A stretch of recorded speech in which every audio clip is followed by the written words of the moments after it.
들도 그냥 단순 평균화하면 절반 정도는 집이 없다 이렇게 보여지는 거죠.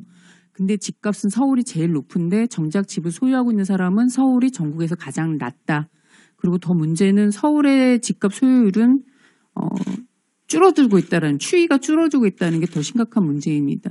누군가는 집을 계속 사재기 하는 반면 누군가는 살 수 있는 기회조차 갖지 못하는 게 이게 지금 우리나라 부동산의 그 현실이고, 이렇게 됨으로 인해서 우리나라의 가장 큰 심각한 문제라고 얘기하는 자산 격차와 양극화 심화를 부동산 정책이 되게 많이 부추기고 있다, 더 심화시키고 있다, 이렇게 저희들이 비판하고 있는 것입니다.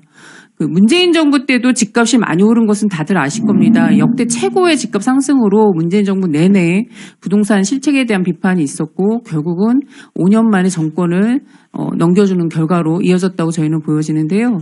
그 당시 서울 아파트 평균 매매가를 보면 2017년 임기 초만 해도 6억이었던 집값이 2022년 임기 말에는 거의 12억 8천, 13억 가까이 됐다라는 부동산 통계에서 확인하실 수 있습니다. 2배 이상, 2배가 넘게 됐다라는 겁니다.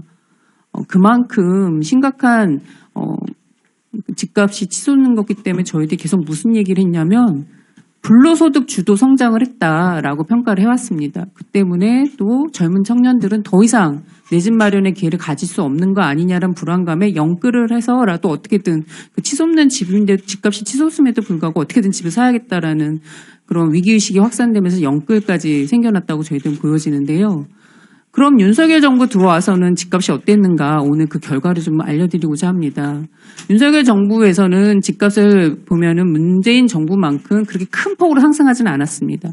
근데 정책적으로 어떤 변화가 있었냐면 문재인 정부 때는 저금리 기조였다가 윤석열 정부에서는 이후로는 금리가 무려 1년 반 만에 10차례나 오르면서 0.75가 3.5%까지 금리가 상승했다는 겁니다. 이러한 금리 확대 기조에서 정부가 제대로 된 부동산 정책만 추진했더라도 집값이 상당 부분 안정화되면서 부동산 거품을 뺄 수 있는 아주 좋은 절호의 기회였다. 그리고 윤석열 정부 초기에는 집값이 좀 하향 안정화되는 추세도 보였다는 겁니다.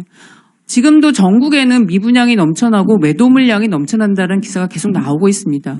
그런데 제일 부동산 가격이 높고 부동산 문제의 핵심이 되는 이 서울은 어떻습니까? 강남은 또 어떻습니까? 정부의 규제 완화 정책으로 인해서 강남까지 집값 하락으로 이어지지 못하고 있다는 겁니다. 그래서 지금 대선이 남아있는 상황이기 때문에 저희들은 어떤 걸 우려하냐면 최근에 양당의 주요 후보로 될 수 있는 분들이 말하시는 것들이 상당히 규제 완화와 세제 완화, 이런 투기 조장 우려 공급 확대를 얘기하고 있을 것들이 종종 보여지고 있기 때문에 좀 우려스럽습니다. 지난 정부의 과오를 국민들이 평가해서 새로운 정부에게 기회를 줬다라는 그런 사례들을 지금 정부에서 대권을 도전하시려는 분들은 염두에 두셔야 한다. 그리고